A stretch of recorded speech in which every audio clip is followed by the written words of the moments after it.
Los invito, hermanos, a ir conmigo al libro de Apocalipsis, capítulo 21, libro de Apocalipsis, capítulo 21, y vamos a leer el versículo 1. Vi un cielo nuevo y una tierra nueva, porque el primer cielo y la primera tierra pasaron, y el mar ya no existía más. La expresión cielo y tierra es usada en la Escritura para designar el universo completo. En Génesis capítulo 1, versículo 1 leemos que en el principio Dios creó los cielos y la tierra, en una clara referencia a la creación del universo. Así que cuando Juan nos dice en Apocalipsis capítulo 21, versículo 1, que él vio en una visión un cielo nuevo y una tierra nueva, porque el primer cielo y la primera tierra pasaron, se está refiriendo precisamente a la remoción de las cosas creadas tal como las conocemos ahora, para dar paso a una nueva creación, a un nuevo universo. Juan vio en una visión que el universo creado que conocemos ahora fue removido, y que un universo nuevo tomó su lugar. Ahora bien, ¿significa eso que vendrá un momento en que este universo, los cielos y la tierra, serán aniquilados totalmente, destruidos por completo, llevados a la inexistencia, para dar paso a un universo completamente nuevo, creado de la nada, tal como fue creado el universo actual? Los que nos visitan regularmente recordarán que este tema fue tratado hace poco más de un año, cuando estudiamos la tercera bienaventuranza en nuestra serie del Sermón del Monte. Bienaventurados los mansos, porque ellos recibirán la tierra por heredad. No obstante, tendremos que volver sobre este asunto nuevamente, para dar así por concluida esta serie de sermones sobre escatología bíblica. Y estoy consciente, hermanos, de que de la misma manera en que muchas preguntas han sido respondidas a través de estos sermones, muchas otras interrogantes han quedado sin respuesta. La escatología es un tema muy vasto, sobre todo en lo que respecta a los detalles de las cosas, pero al menos hemos tratado de plantear un esquema general lo suficientemente amplio como para poder tomarlo de punto de partida para seguir profundizando en los detalles. Así que hoy daremos por concluida nuestra serie de sermones al tratar con este tema del cielo nuevo y la tierra nueva. Y nos volvemos a hacer una vez más la pregunta que hicimos hace un momento. El apóstol Juan nos habla en Apocalipsis 21:1 de un cielo nuevo y de una tierra nueva. Está queriéndonos decir que este universo será destruido por completo y sustituido por uno nuevo, creado de la nada, sin ninguna relación con el universo actual. Nuestra respuesta es no. Podemos decir dogmáticamente, y hay cosas, hermanos, que podemos decir dogmáticamente. A veces las personas se molestan porque somos dogmáticos desde el púlpito. Es que hay cosas reveladas en la Biblia que nosotros podemos enseñar dogmáticamente, hay otras que no. Cuando nosotros decimos que hay una Trinidad y que nuestro Señor Jesucristo es Dios y que la palabra de Dios es inspirada, nosotros podemos afirmarlo dogmáticamente. Bueno, de igual manera, podemos decir dogmáticamente que la palabra de Dios no enseña tal cosa, sino más bien la renovación, restauración o regeneración, para usar un término bíblico, de este universo actual. Cuando Juan nos dice que él vio un cielo nuevo y una tierra nueva, se estaba refiriendo a este universo, a este cielo, a este mundo, pero completamente renovado, Un universo que será librado de los estragos que causó la entrada del pecado en el mundo. En el capítulo 3 de Génesis vemos que la caída de Adán afectó notablemente la creación. Vamos por un momento a Génesis capítulo 3. Génesis capítulo 3, versículo 17. Y al hombre dijo: por cuanto obedeciste a la voz de tu mujer, y comiste del árbol de que te mandé diciendo, no comerás de él, maldita será la tierra por tu causa. Con dolor comerás de ella todos los días de tu vida, espinos y cardos te producirá, y comerás plantas del campo. Con el sudor de tu rostro comerás el pan hasta que vuelvas a la tierra, porque de ella fuiste tomado. Pues polvo eres y al polvo volverás. Vivimos en un mundo que está bajo la maldición de Dios. Y lo que la Biblia enseña es que al final de los tiempos, este universo será restaurado. Este universo será regenerado, libertados de los efectos de esa maldición. Y es ese universo restaurado el que Juan vio en una visión en Apocalipsis capítulo 21, versículo 1. En nuestro estudio de hoy, nosotros veremos dos cosas. En primer lugar, algunos argumentos bíblicos que prueban nuestra aseveración, específicamente 5 argumentos bíblicos. Y en segundo lugar, las aplicaciones prácticas que se derivan de esta doctrina. Pero dado que este es el último sermón de esta serie de 11 sermones que dimos de escatología, quiero repetir una vez más que estoy fuertemente endeudado con el pastor Sam Waldron y con el pastor Hofstetler, ya que sus estudios de escatología, tanto en el caso de uno como en el otro, me fueron de muchísima ayuda para estos sermones que hemos dado en nuestra iglesia estas semanas pasadas. Comencemos entonces viendo en primer lugar algunos argumentos a favor de la enseñanza. Recuerden, hermanos, que lo que vamos a hacer ahora es presentar algunos argumentos que prueben que la Biblia no, y subrayen esa palabra, la Biblia no enseña que esta creación será aniquilada y sustituida por una completamente nueva, sino que la Biblia enseña más bien que la creación actual será renovada, libertada de los efectos que el pecado trajo sobre ella. ¿Y cuáles son nuestros argumentos para probar esta doctrina? Primer argumento, la enseñanza de Romanos capítulo 8, versículos 18 al 23.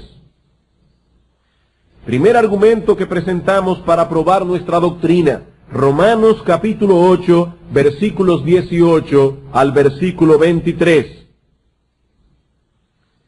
Dice el apóstol Pablo aquí: pues tengo por cierto que las aflicciones del tiempo presente, aflicciones que vinieron precisamente por causa de la caída del hombre, no son comparables con la gloria venidera que en nosotros ha de manifestarse. Porque el anhelo ardiente de la creación, el anhelo ardiente de esta creación, de estos cielos y de esta tierra que hoy conocemos, el anhelo ardiente de esa creación es el aguardar la manifestación de los hijos de Dios. Porque la creación fue sujetada a vanidad, es decir, la creación fue sujetada a producir lo que no sirve.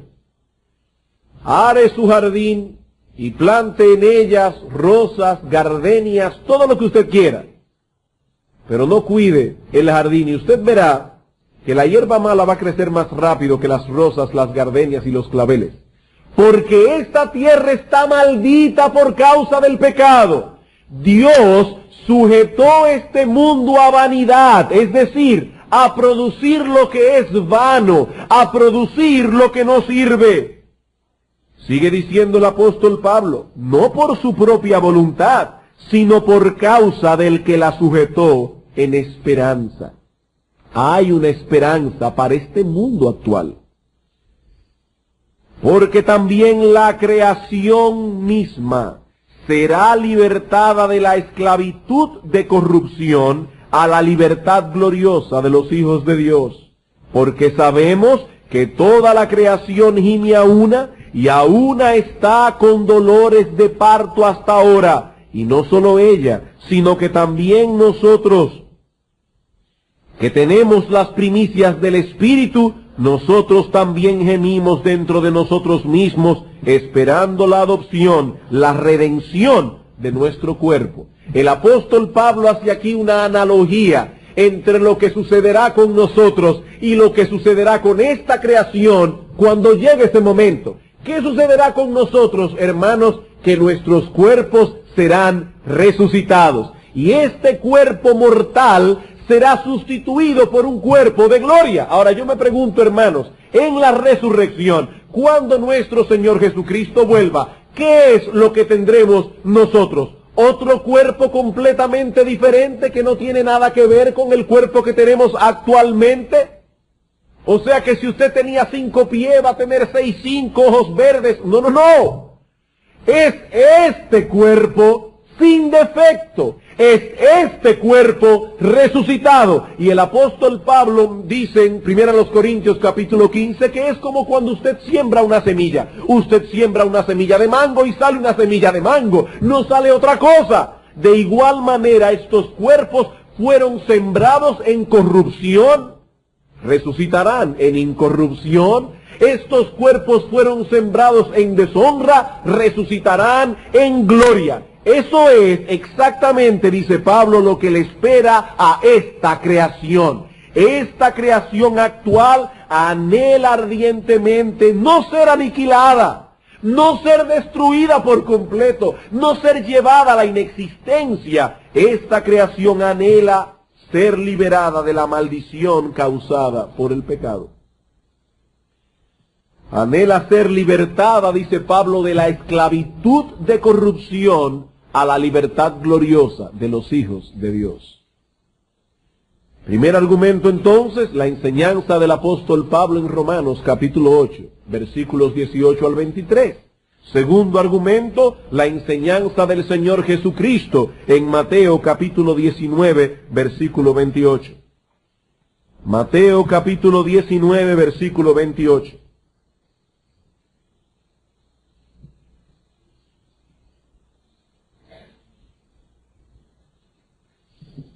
La enseñanza del Señor en el versículo 28 de Mateo 19 es la respuesta a una pregunta del apóstol Pedro en el versículo 27. Dice en el versículo 27, entonces respondiendo Pedro le dijo, he aquí nosotros lo hemos dejado todo y te hemos seguido, ¿qué pues tendremos?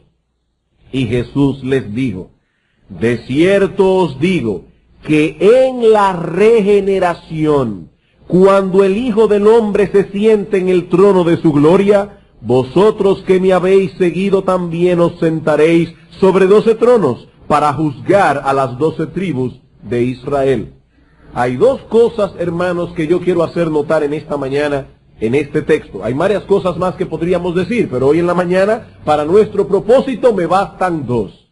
En primer lugar, noten, hermanos, que el evento del que se habla aquí tendrá lugar cuando nuestro Señor Jesucristo vuelva.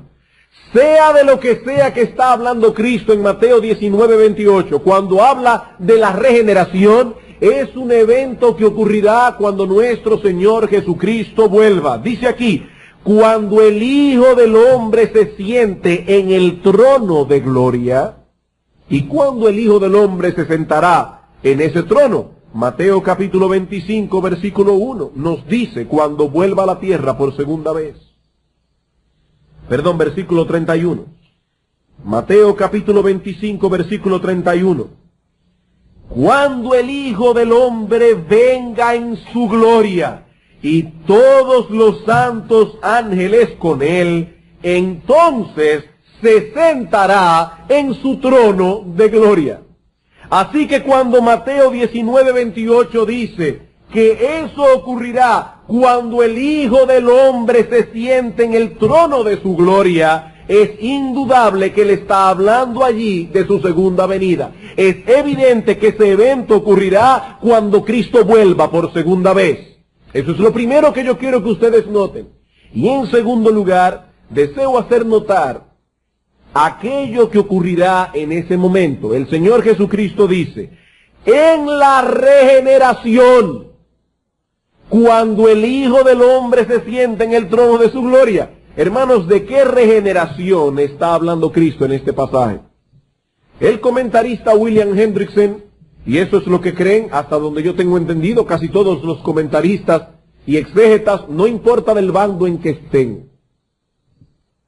Pero cito a Hendrickson porque es un hombre muy erudito. Hendrickson comenta al respecto.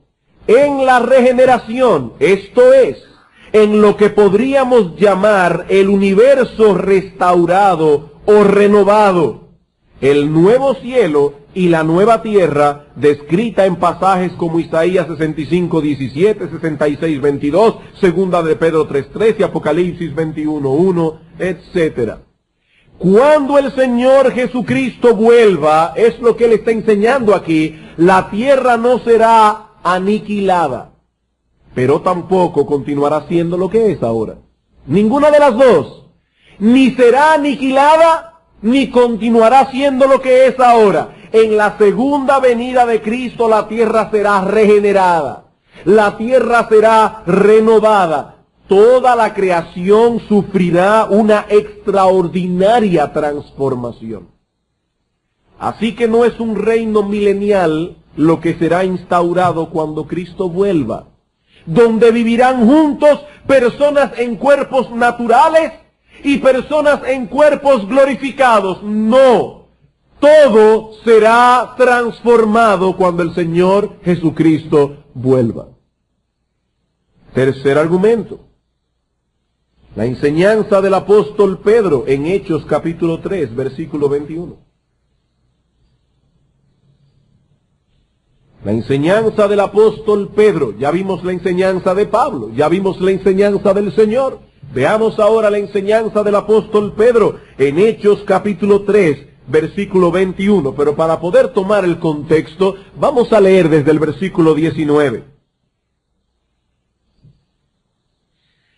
El apóstol está predicando aquí a un grupo de judíos. Así que, arrepentíos y convertíos para que sean borrados vuestros pecados, para que vengan de la presencia del Señor tiempos de refrigerio, y Él envíe a Jesucristo que os fue antes anunciado. Ahora noten, a quien de cierto es necesario que el cielo reciba hasta los tiempos de la restauración de todas las cosas de que habló Dios por boca de sus santos profetas que han sido desde tiempos antiguos.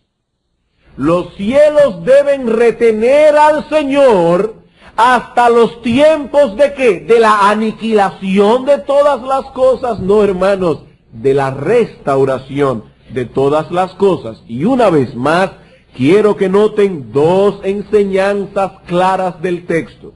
En primer lugar, algo que es evidente en nuestro texto, que el Señor ascendió a los cielos luego de la resurrección y que allí estará hasta su segunda venida. Es claro eso, ¿verdad? Dice aquí, vuelvo y leo, a quien de cierto es necesario que el cielo reciba hasta los tiempos de la restauración de todas las cosas.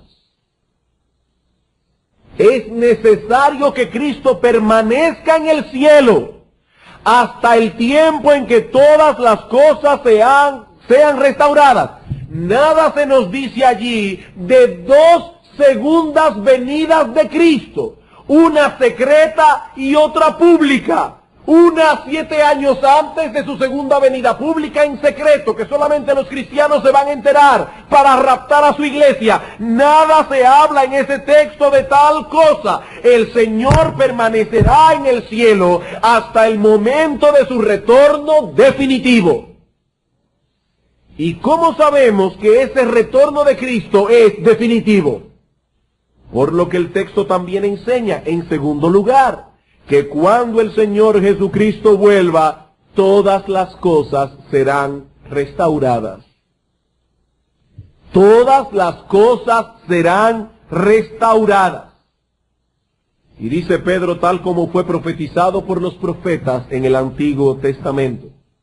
Hermanos, ahí se cumplirán todas esas profecías, como veremos dentro de unos momentos, que aparecen en los libros de Isaías 65, 66, 11, 26, cuando habla de que el lobo y el cordero morarán juntos, de que un niño pastoreará una serpiente de áspid, de que no habrá más mal en toda la tierra que el Señor ha hecho. Dice Pedro, todo eso ocurrirá cuando nuestro Señor Jesucristo vuelva. Así que Pedro no asume que habrán 2 o 3 segundas venidas, sino una sola. Y cuando eso ocurra, todo será restaurado. Ya no habrá mezcla en el mundo de justos e injustos, de buenos y malos. El día de la segunda venida de Cristo es el día de la restauración y renovación de la creación. No aniquilación, sino transformación.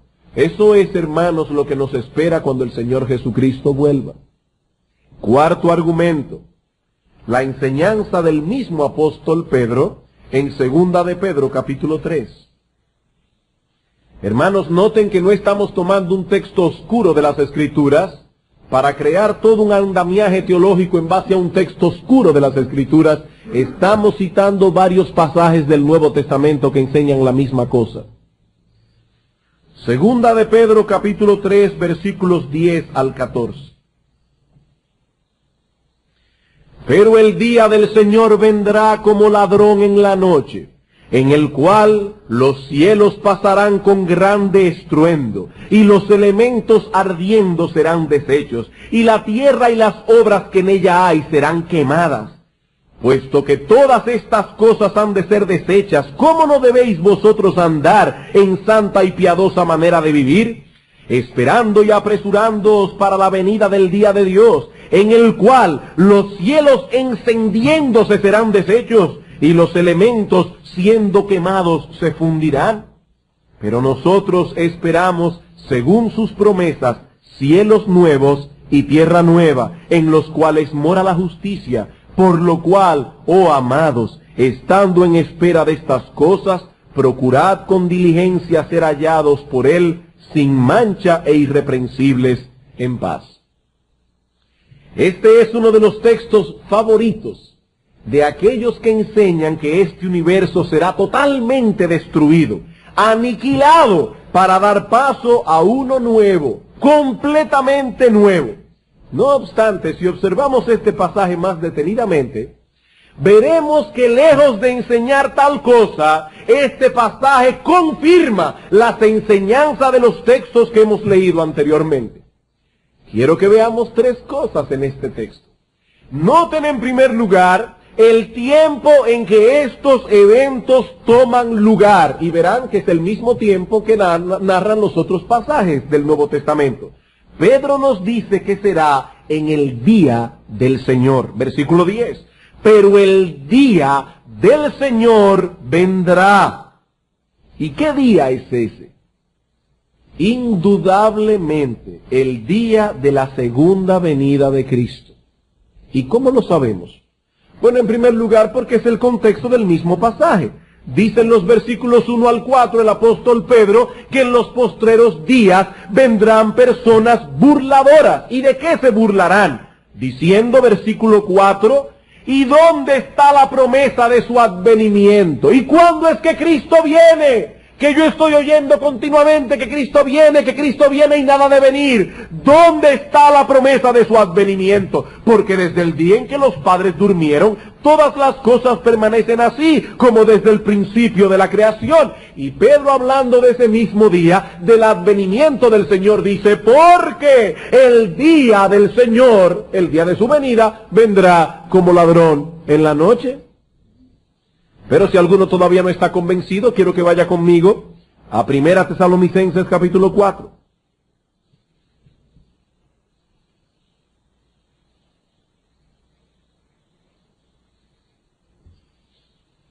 Primera Tesalonicenses capítulo 4 versículo 13.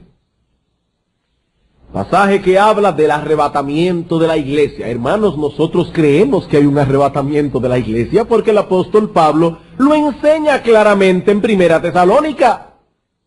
Lo que no creemos es que este arrebatamiento ocurrirá 7 años antes de la verdadera y definitiva segunda venida de Cristo. No, hermanos. La Biblia enseña que Cristo vuelve y cuando Cristo vuelva va a ocurrir todo eso.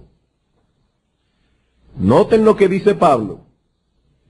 Tampoco queremos, hermanos, que ignoréis acerca de los que duermen, para que no os entristezcáis como los otros que no tienen esperanza. Porque si creemos que Jesús murió y resucitó, así también traerá Dios con Jesús a los que durmieron en él. Por lo cual os decimos esto en palabra del Señor, que nosotros que vivimos, que habremos quedado hasta la venida del Señor, no precederemos a los que durmieron.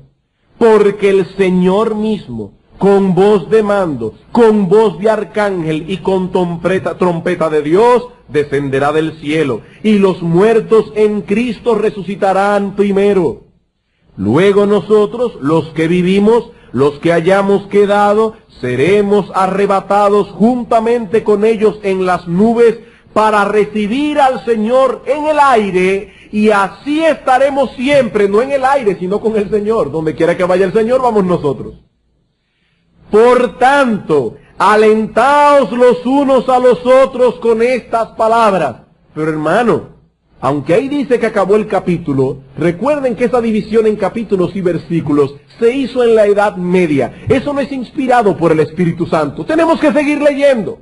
Dice Pablo, pero acerca de los tiempos y de las ocasiones, no tenéis necesidad, hermanos, de que yo os escriba.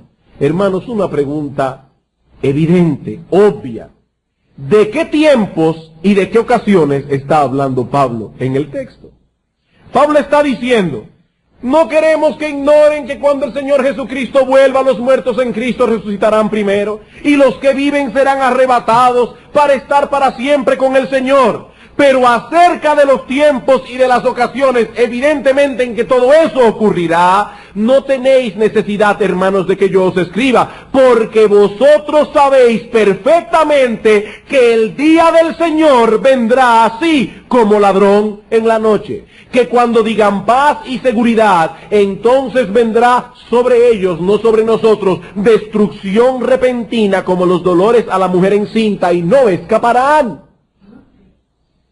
Y es evidente, hermanos, que Pablo está hablando aquí de un solo tiempo, de un solo evento que será de gozo para unos y destrucción para otros en el mismo momento, porque sigue diciendo, mas vosotros, hermanos, no estáis en tinieblas para que aquel día os sorprenda como ladrón. Para ellos será como ladrón, pero no para nosotros.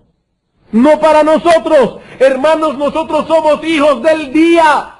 No somos hijos de las tinieblas para que aquel día nos sorprenda como un ladrón. No, cuando aquel día llegue nosotros estaremos preparados para recibir a nuestro bendito Señor y Salvador Jesucristo.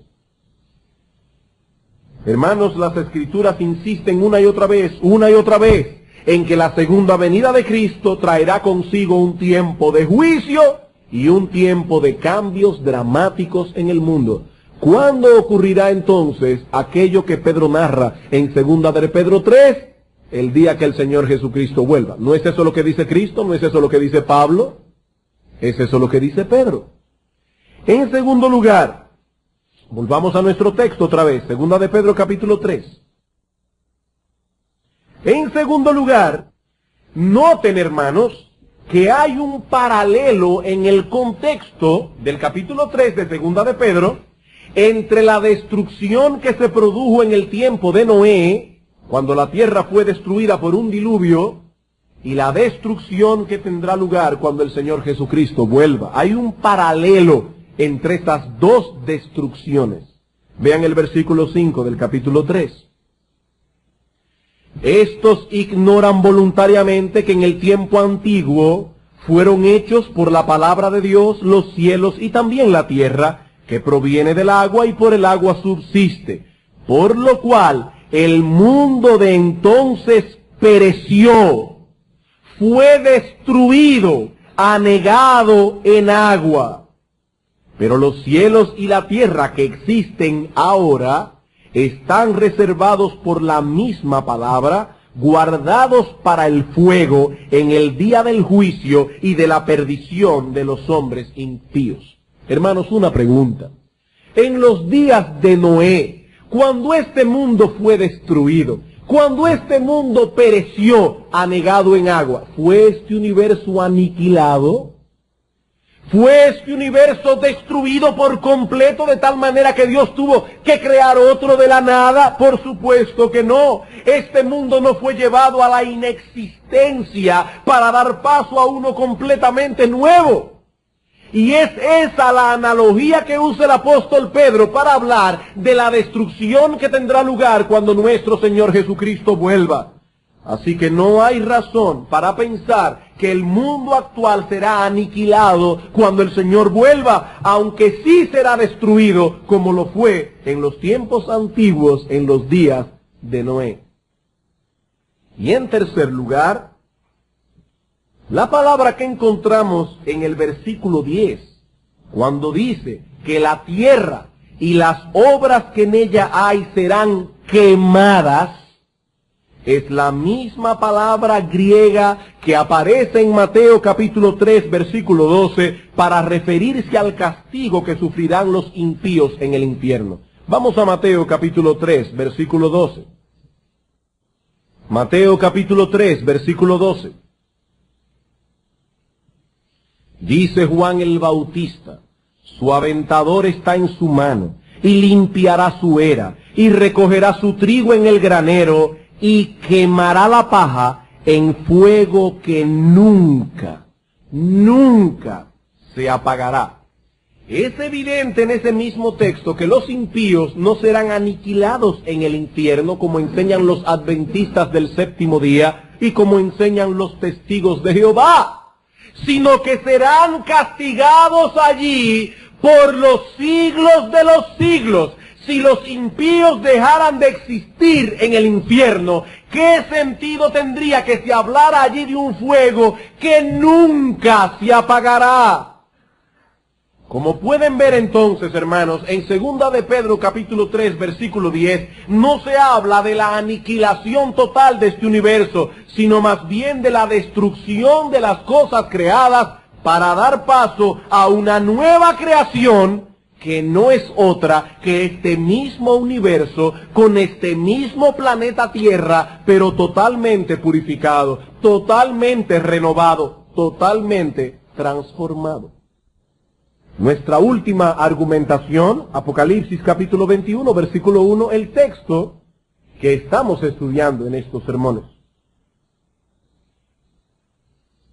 Apocalipsis capítulo 21, versículo 1.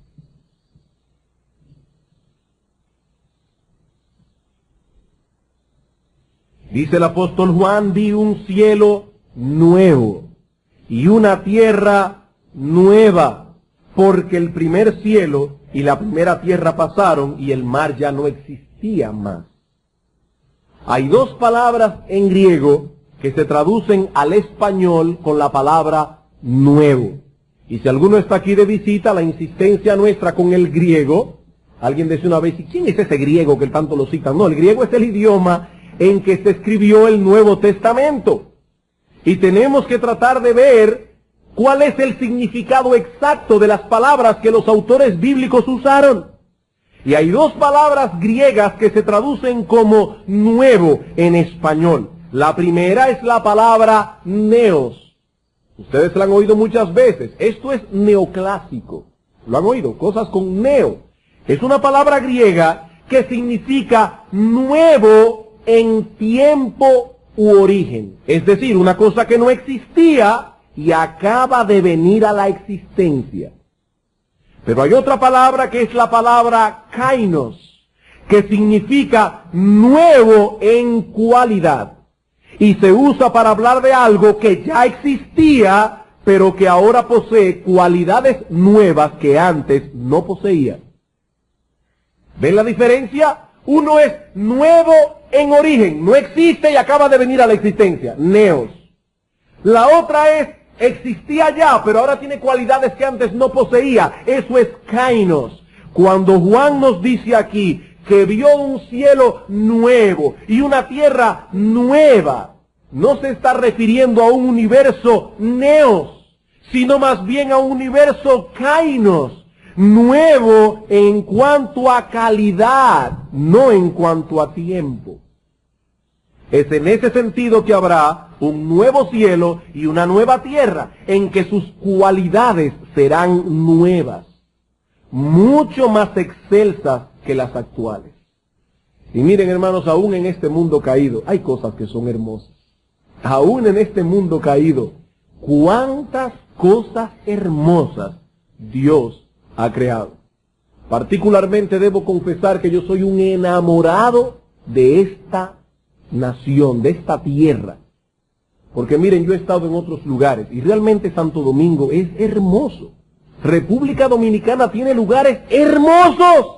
Aún a pesar de ser un mundo caído, es hermosa la creación. Cuando el Señor Jesucristo vuelva en gloria, los santos heredarán un mundo nuevo, renovado, un mundo que habrá sido libertado de todas las consecuencias de la caída del hombre.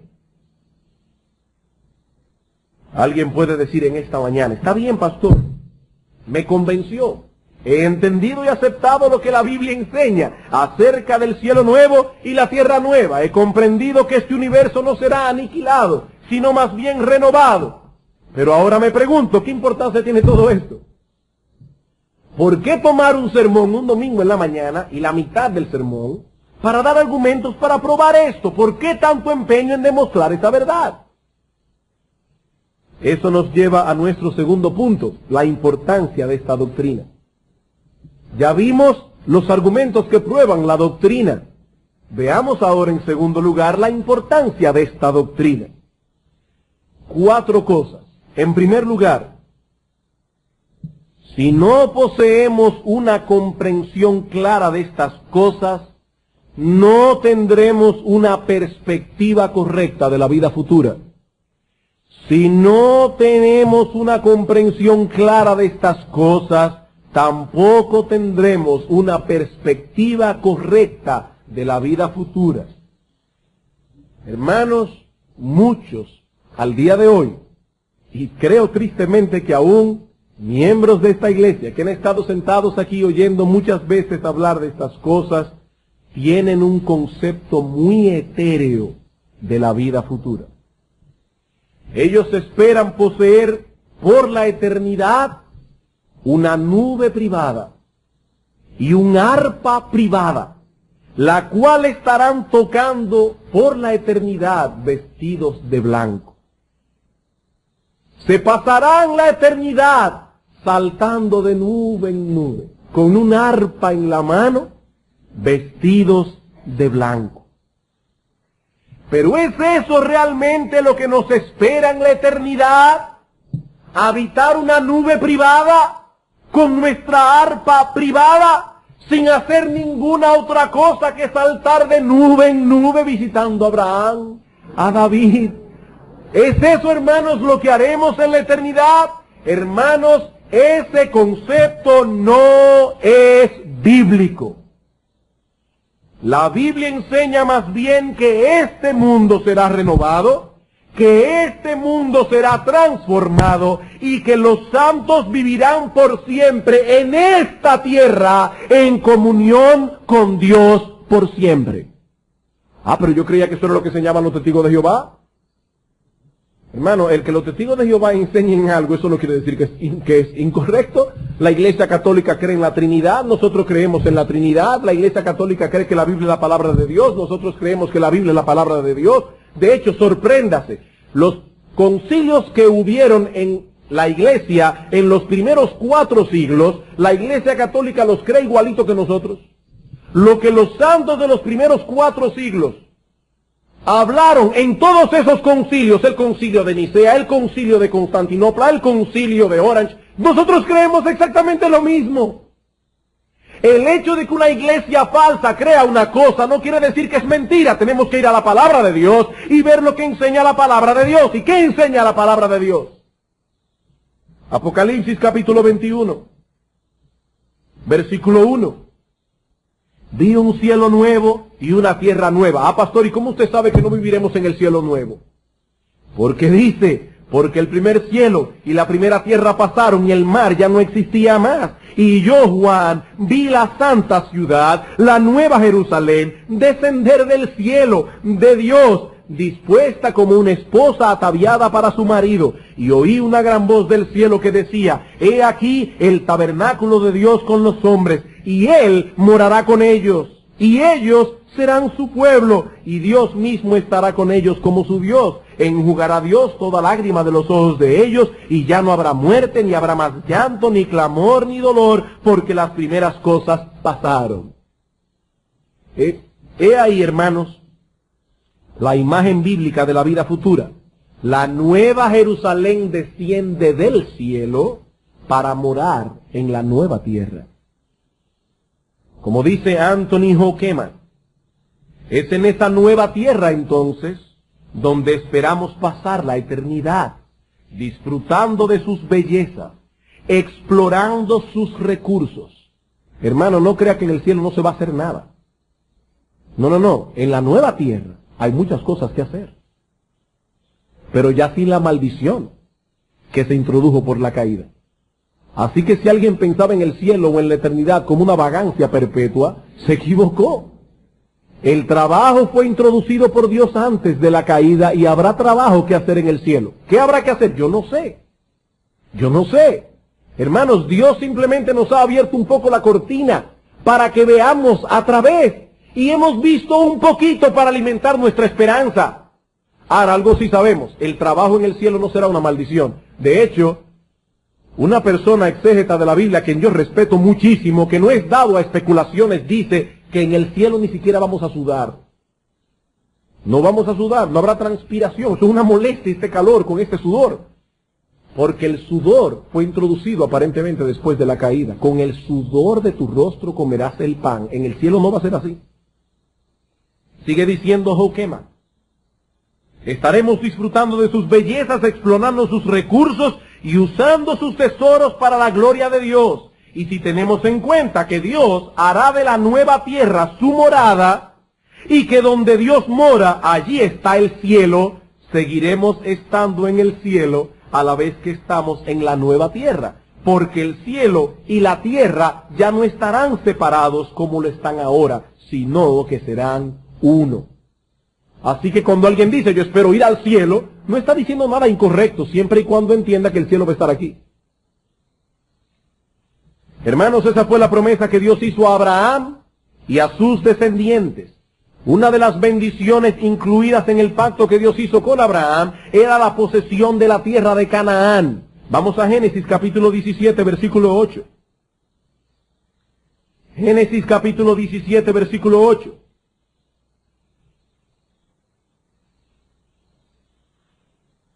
Dice Dios a Abraham, y te daré a ti, noten, te daré a ti y a tu descendencia, después de ti, la tierra en que moras, toda la tierra de Canaán en heredad perpetua, y seré el Dios de ellos. ¿Recuerdan esa palabra en Apocalipsis?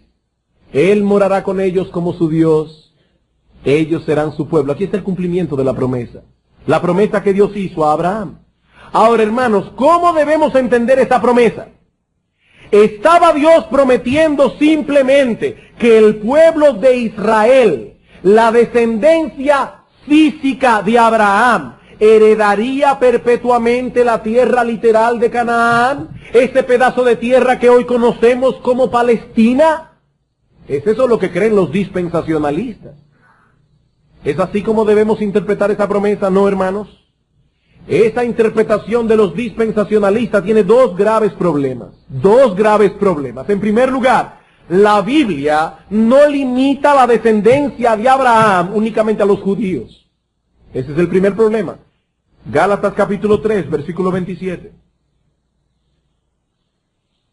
Yo sé que hemos visto esto antes, pero solo lo cito para probar mi punto. Gálatas capítulo 3, versículo 27.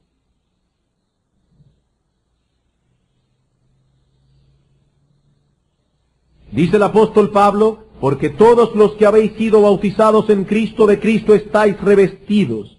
Ya no hay judío, ni griego, no hay esclavo ni libre, no hay varón ni mujer, porque todos vosotros sois uno en Cristo Jesús. Y si vosotros sois de Cristo, ciertamente linaje, descendientes de Abraham sois, y por si queda alguna duda, herederos según la promesa. Hermanos, ¿herederos de qué promesa? De la promesa que Dios le dio a Abraham en Génesis 17:8. A ti y a tu descendencia después de ti daré esta tierra. Y aunque usted sea chino, alemán, norteamericano, nació en Bonao, en Cutupú, en Licey al Medio, usted, si es creyente, es heredero de la promesa. Somos descendientes de Abraham por la fe. La promesa que Dios le dio a Abraham fue: en ti serán benditas todas las familias de la tierra. Pero hay algo más. Las Escrituras tampoco limitan la promesa a la tierra de Canaán.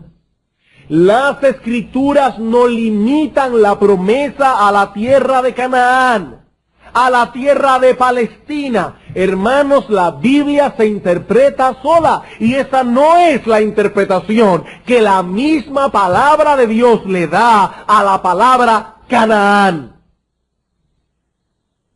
Noten, hermanos, que la promesa no fue dada únicamente a los descendientes de Abraham. La promesa fue dada a Abraham mismo y a su descendiente.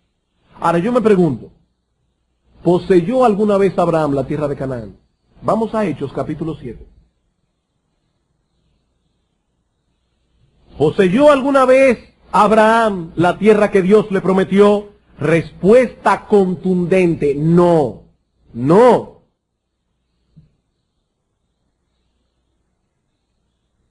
Dice Hechos 7:3.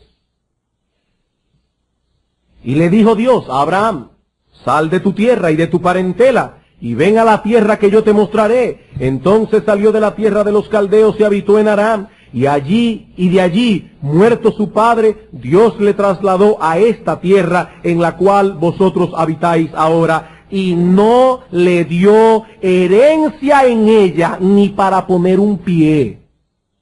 Ni para poner un pie, pero le prometió que se la daría en posesión y a su descendencia después de él, cuando él aún no tenía hijo.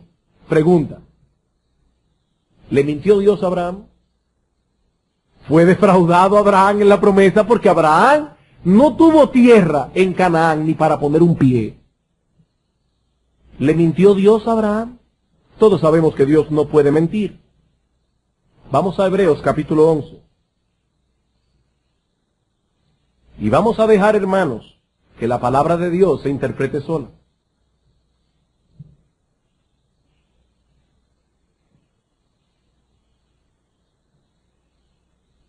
Hebreos capítulo 11, versículo 8. Por la fe Abraham, siendo llamado, obedeció para salir al lugar que había de recibir como herencia, y salió sin saber a dónde iba. Por la fe habitó como extranjero en la tierra prometida, como en tierra ajena, morando en tiendas con Isaac y Jacob, coherederos de la misma promesa. ¿Por qué? Porque esperaba la ciudad que tiene fundamentos y cuyo arquitecto y constructor es Dios. Versículo 13.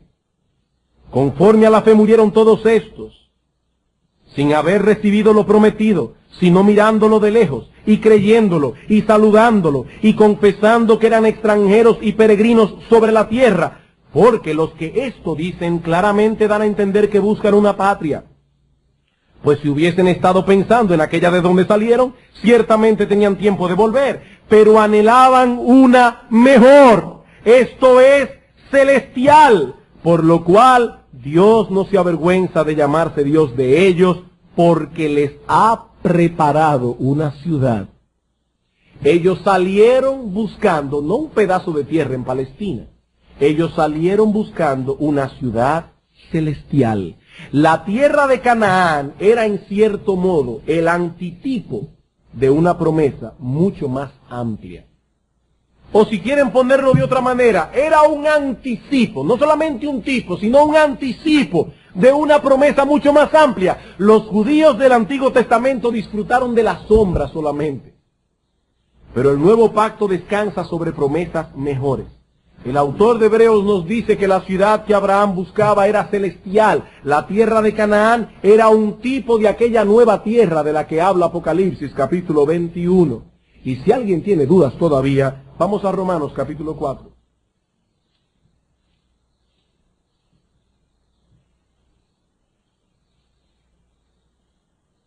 Versículo 13.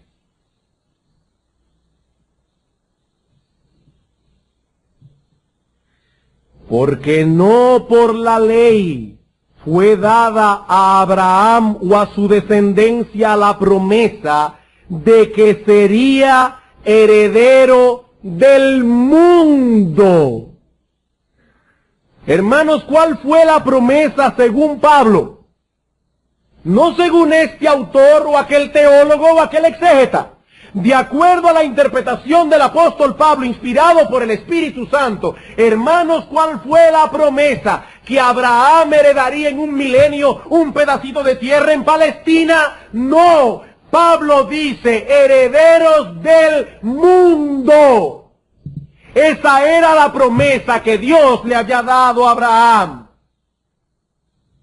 Lo que nos enseña que Canaán no era más que un tipo de la nueva tierra. ¿Cuál es entonces la promesa de Dios para sus hijos? Que Él creará cielos nuevos y una nueva tierra sobre la cual reinaremos con Él para siempre. Salmo capítulo 37.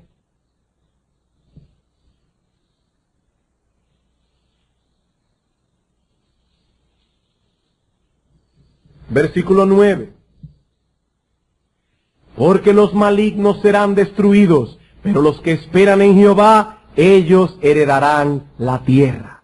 Pues de aquí a poco no existirá el malo, observarás su lugar y no estará allí, pero los mansos heredarán la tierra y se recrearán con abundancia de paz. Versículo 22, porque los benditos de él heredarán la tierra y los malditos de él serán destruidos. Versículo 29, los justos heredarán la tierra y vivirán 1000 años. No, para siempre sobre ella.